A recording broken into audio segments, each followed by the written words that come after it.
everyone, and welcome to another episode of Blissful Beings. We are your hosts, Janine and Dr. Mel, and today we're tackling a topic that affects many of us in our fast-paced lives, burnout. We've invited Mandy Schul, a licensed therapist and expert on stress management, to share insights on how to avoid burnout and achieve a healthier work-life balance.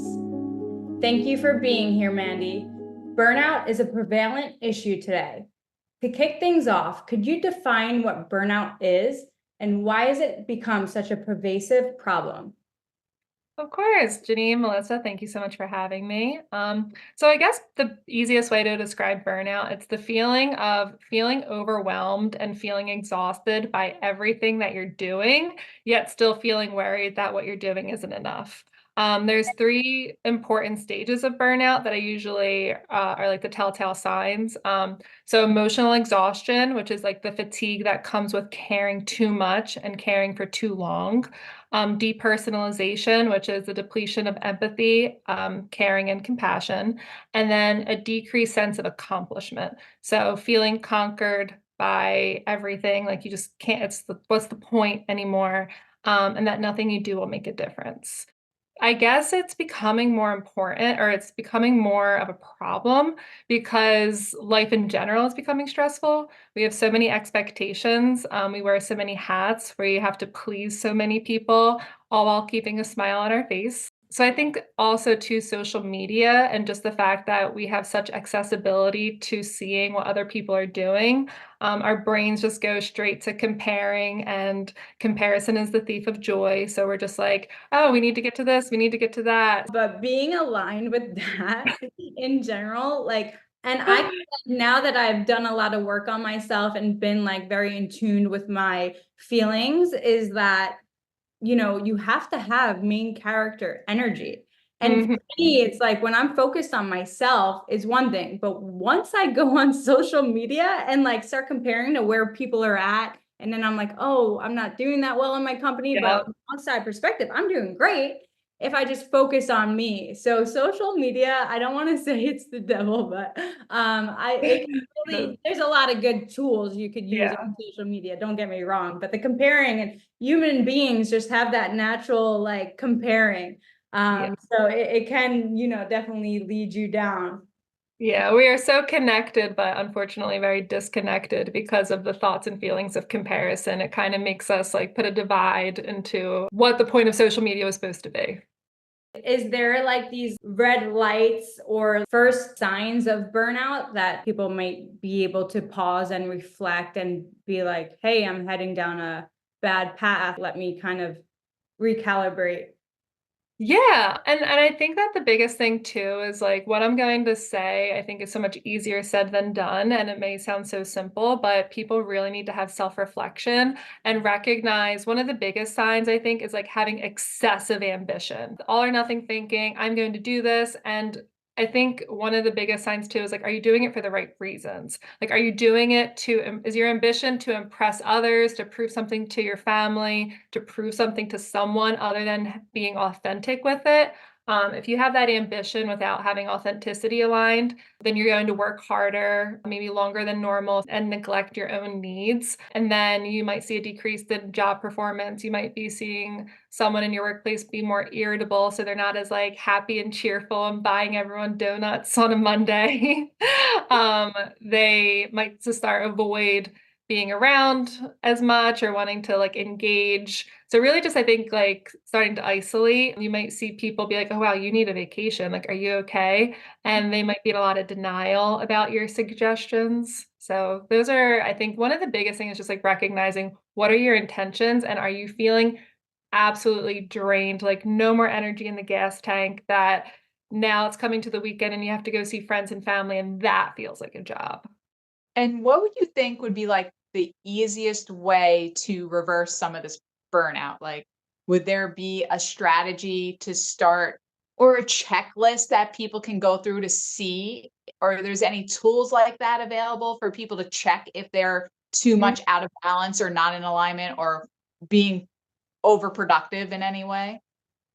Yeah, and I think that comes to like too from like a work culture of just like people wanting to focus more on what are their intentions, right? So I think a lot of what we're talking about, it comes down to a personal thing of why am I doing this and why do I want to do this? Like, and don't get me wrong, I think everyone needs to like pay their bills and they need to like have their mortgage and we need to work, but it's like, am I doing this, I guess, for the wrong reasons? So that Mhm. I know that sounds kind of funny, but that would be like the biggest thing. I think starting to recognize your emotions throughout the day and your physiological responses that come up with it. I think start taking into account what people are telling you. For example, I know many of my clients, or I've experienced so many family members that they have these high achieving jobs, and then all of a sudden it comes to the weekend and they are getting belligerent. It's funny because like it seems so much easier said than done. Figure out what makes you feel good and then do more of that. Yes. So it's just like if you're enjoying taking a lunch break, find more time throughout your day to take time to do that so that you could recharge. And sometimes, at least for me, it's shutting my door to my office, to my employees for Yep. 10 minutes. I can come to myself, I could take deep breaths, I could recharge so that I could show up for the people around me at a better vibrational, higher self. So it's just like find things that feel good and incorporate that. And I'm not saying, turn your whole life around, but just take those small steps to lead yourself to vibrating higher on a daily basis. The biggest thing too is I don't think we talk about it too much is like just recognizing what your emotions are. There's a stress cycle and we have external stressors and internal stressors. So for example, if there's a client, say you're working and all of a sudden a client is like, "Oh my God, I need this done within 24 hours." And you're obviously going to get it done. Like just getting it done and avoiding how maybe mundane that task actually was or how much that task frustrated you doesn't allow you to actually process the emotion fully. So just because you got the thing done, just because you finished your week, take some time to what Janine you're saying, like is mindfulness and focusing on like, how did that actually make me feel? Did that take time away from my family? Did that take time away from me working out when that was my New Year's resolution? That's frustrating. You're allowed to be annoyed and frustrated. I think people get so scared about being annoyed and frustrated because they think it's going to send them down a spiral. But again, to like what you said, Janine, no, when you allow yourself to be frustrated, you are able to put more time and energy back into your work. Yes. And for me, I think it's just been developing that awareness of my feelings and just Mhm. being able to navigate that better. Yeah, not being critical and paying Yeah, attention. for sure. So communication and self-care seem to be key elements in preventing burnout. Can you share any personal tips or success stories from your high achieving woman that you are a therapist for and how to overcome and avoid burnout?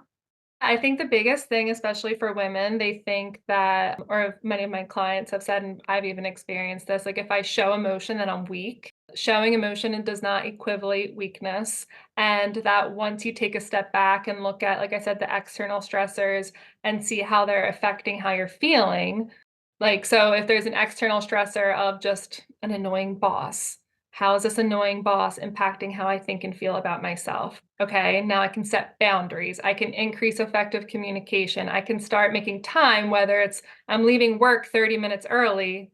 That could be a huge step into just setting that boundary. It doesn't need to be a whole job career switch, but Yeah. like I said, I've had so many women tell me that they just feel more connected with themselves. They've started to wear their hair curly if they have naturally curly hair. They've started to dress a little bit more how they want to dress and not care so much about wanting to be liked and just being themselves once they've been able to be mindful of what their presence actually is in the job and take in their surroundings. So, Amanda, this has been absolutely amazing and insightful.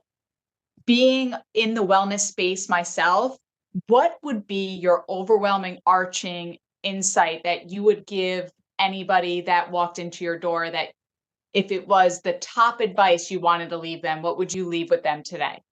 That is such a loaded question.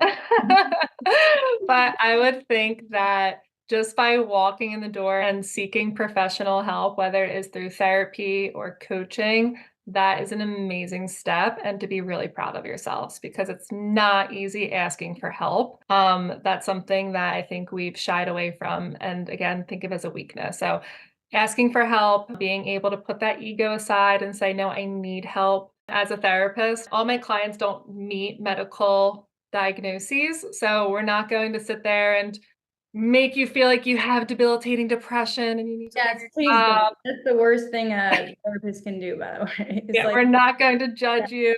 I mean, do your homework on your therapist. That's not something like I having a therapist is like having a mentor and a coach. Yeah. And like, I think that you need that. If you're looking for growth and expansion, you need a mentor in your life, whether it's a sport, whether it's a business, whether it's personal advancement.